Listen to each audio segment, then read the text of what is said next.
menjaga iman di tengah tekanan. Setiap orang pasti pernah menghadapi tekanan dalam hidup. Tekanan karena masalah keluarga, tuntutan pekerjaan, persoalan ekonomi, sakit penyakit, atau berbagai pergumulan yang datang silih berganti. Dalam situasi seperti itu, tidak jarang iman kita ikut diuji.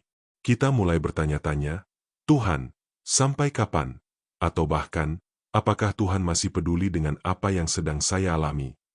Tekanan hidup dapat membuat seseorang semakin dekat kepada Tuhan, tetapi tekanan juga dapat membuat seseorang menjauh darinya. Karena itu, kita perlu belajar menjaga iman agar tetap teguh, apapun keadaan yang sedang kita hadapi. Sebab iman yang terpelihara akan menjadi sumber kekuatan untuk terus melangkah. Alkitab berkata dalam 1 Petrus 5 ayat 10, "Dan Allah, sumber segala kasih karunia, yang telah memanggil kamu dalam Kristus kepada kemuliaan-Nya yang kekal, akan melengkapi, meneguhkan, menguatkan dan mengokohkan kamu, sesudah kamu menderita seketika lamanya." Firman Tuhan ini mengingatkan kita bahwa penderitaan bukanlah akhir dari segalanya. Tuhan mengetahui setiap tekanan yang kita alami. Dia tidak menutup mata terhadap air mata kita. Sebaliknya, Dia berjanji untuk melengkapi, meneguhkan, menguatkan, dan mengokohkan kita.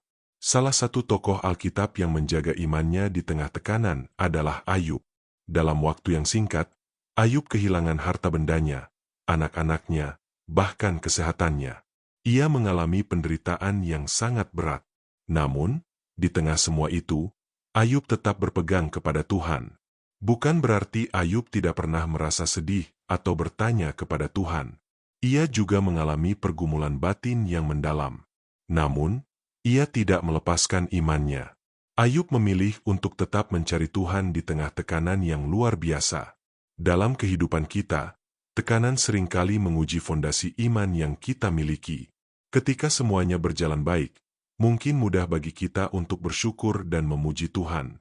Namun, ketika keadaan berubah, apakah kita tetap mempercayainya? Menjaga iman di tengah tekanan berarti terus datang kepada Tuhan melalui doa. Menjaga iman berarti tetap membaca dan merenungkan firman Tuhan, sekalipun hati sedang lelah. Menjaga iman berarti tetap memilih untuk taat kepada kehendak-Nya, meskipun kita belum memahami seluruh rencananya.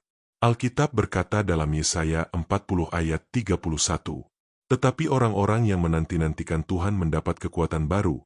Mereka seumpama Raja Wali yang naik terbang dengan kekuatan sayapnya. Mereka berlari dan tidak menjadi lesu, mereka berjalan dan tidak menjadi lelah." Janji ini memberikan pengharapan